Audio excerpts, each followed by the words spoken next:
सफलता उन्हीं को मिलती है जो गिर के उठने की हिम्मत रखते हैं।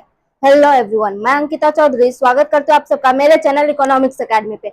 जैसे कि आप लोग जानते हैं, हमने 11th स्टैंडर्ड के इकोनॉमिक्स का चैप्टर 2 हमने स्टार्ट किया है, मनी। इसमें हमने ऑलरेडी 2 लेक्चर अपलोड कर दिया है। जिन्होंने नहीं देखा वो जाकर प्लीज देखे, क्योंकि वो इम्पोर्टेंट है, जिसमें हमने बार्टर सिस्टम क्या होता है, डिफिकल्टीज क्या है और मनी इवोल्यूशन कैसे हुआ है, वो सारी चीजों को एक्सप्लेन किया है। आज हम क्या एक्सप्लोर करेंगे? आज हम एक्सप्लोर करेंगे क्वालिटी क्या है मनी की। तो चलिए स्टार्ट करते। क्वालिटी ऑफ मनी मतलब देखो, क्वालिटी ना सारे चीजों में होती है। हम इंसान हम इंसान में भी कुछ ना कुछ क्वालिटी होती है, जिससे हमको पता रहता है जो हमें कौन से चीज अच्छे से करने आता है। वैसे ही मनी का भी ना कुछ क्वालिटी से, क्वालिटी ऑफ मनी। अभी देखो, मनी को मनी कहने के लिए ये क्वालिटीज होनी चाहिए जो मैं अभी आप लोगों को पढ़ाऊंगी, तभी वो मनी मनी कहलाएगी। फर्स्ट पॉइंट है जनरल एक्सेप्टेबिलिटी।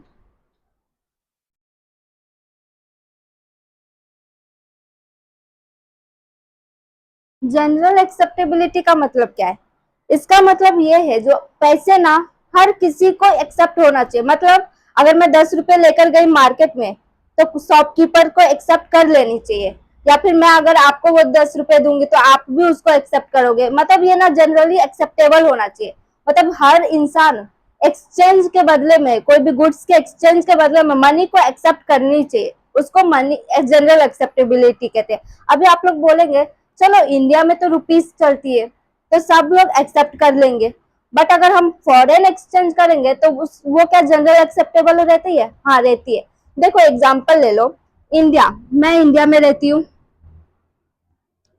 यहाँ का 1 रुपीस, ये जो 1 रुपये है ना, और यूएसए, मैं यूएसए गई घूमने के लिए, तो यहाँ इंडियन रुपीस में 1 रुपये, और डॉलर, यूएसए में क्या चलती है? डॉलर। तो यहाँ पे $1 इंडिया के कितने रुपीस के बराबर होती है?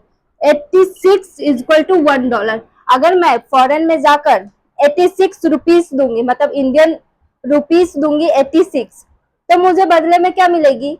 $1 वहां की मिल जाएगी।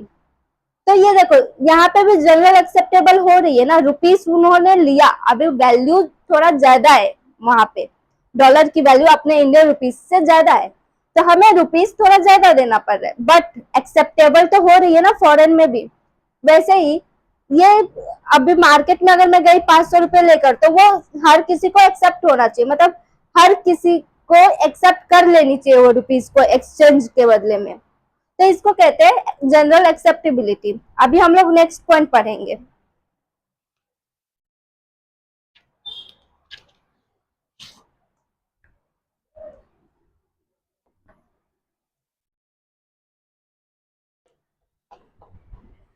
डिविजिबिलिटी।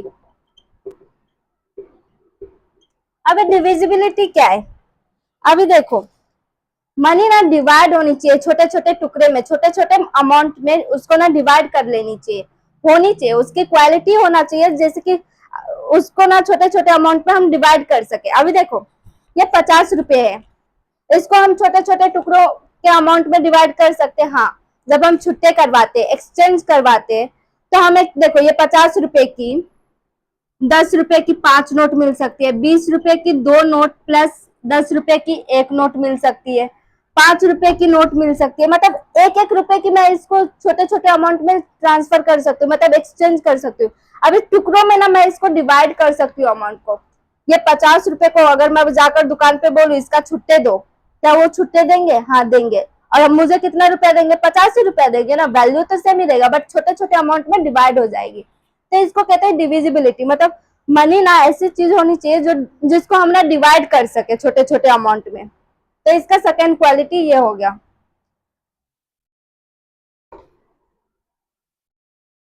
थर्ड पॉइंट है ड्यूरेबिलिटी। मनी ना ड्यूरेबल होना चाहिए। इसका थर्ड पॉइंट है ड्यूरेबिलिटी।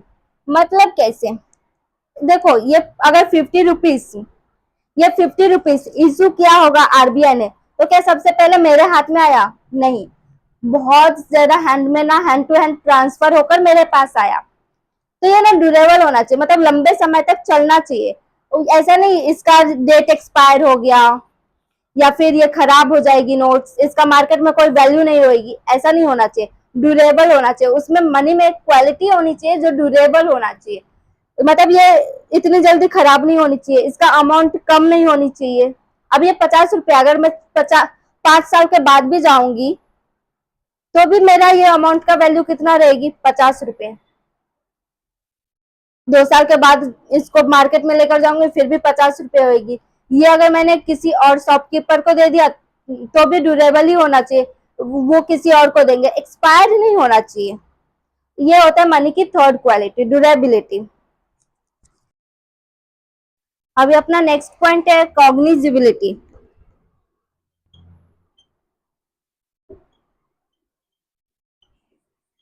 इसका मतलब क्या होता है? इसका मतलब होता है कोई भी नोट को पहचानने के लिए रिकॉग्नाइज्ड होना चाहिए, मतलब हर एक नोट रिकॉग्नाइज्ड होना चाहिए, मतलब उसको ना तुरंत पहचान ले लो, ऐसा नोट होना चाहिए मार्केट में, उसका ऐसा इंफॉर्मेशन होना चाहिए। अभी देखो ये 50 की नोट है, ये मैं अगर अपने भाई से पूछूंगी तो वो क्या 100 रुपये बोलेगा? वो भी 50 रुपये ही बोलेगा।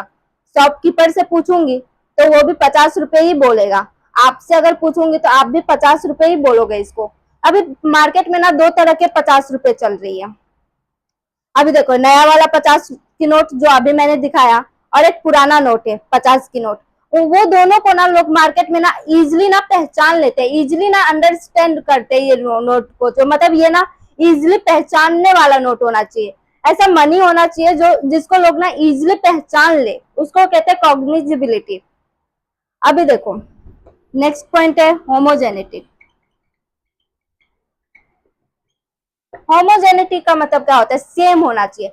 मनी जो है ना सेम होना चाहिए उसका सब। अभी मार्केट में 2000 की नोट पिंक है तो सारे नोट पिंक ही होना चाहिए। उस पे महात्मा गांधी है, उस पे महात्मा, सारे नोट पे महात्मा गांधी होना चाहिए।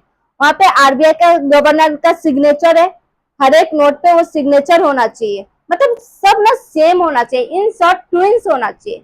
लेकिन हाँ, नोट का एक चीज डिफरेंट रहती है, वो है सीरियल नंबर। जब आरबीआई इशू करती है ना तो हर एक नोट की अपनी अपनी सीरियल नंबर देती है। उसके अलावा बाकी सब ना सेम रहता है नोट की। 2000 की नोट आप देखो, 10 नोट निकालो, 5 नोट निकालो, सबके सब ना सेम दिखेंगे, पिंक कलर के ही दिखेंगे। ये 50 की नोट है, ये 50 की नोट भी ना सब ना सेम ही होना चाहिए। अभी दो तरह की मार्केट में चल रही है तो दोनों तरीके का जो है वो अलग अलग है बट सेम है। अगर पुराना नोट देखो, सारे पुराने नोट को कलेक्ट करो तो सब सेम है, नए नोट को देखो तो सब सेम है। ऐसे नोट होना चाहिए। मार्केट में 20 रुपए की नोट चल रही है, वो भी दो तरीके की चल रही है, तो दो ही तरीके की चलनी चाहिए और सब सेम होना चाहिए। तो इसको कहते हैं होमोजेनेटिक, मतलब सेम होना चाहिए।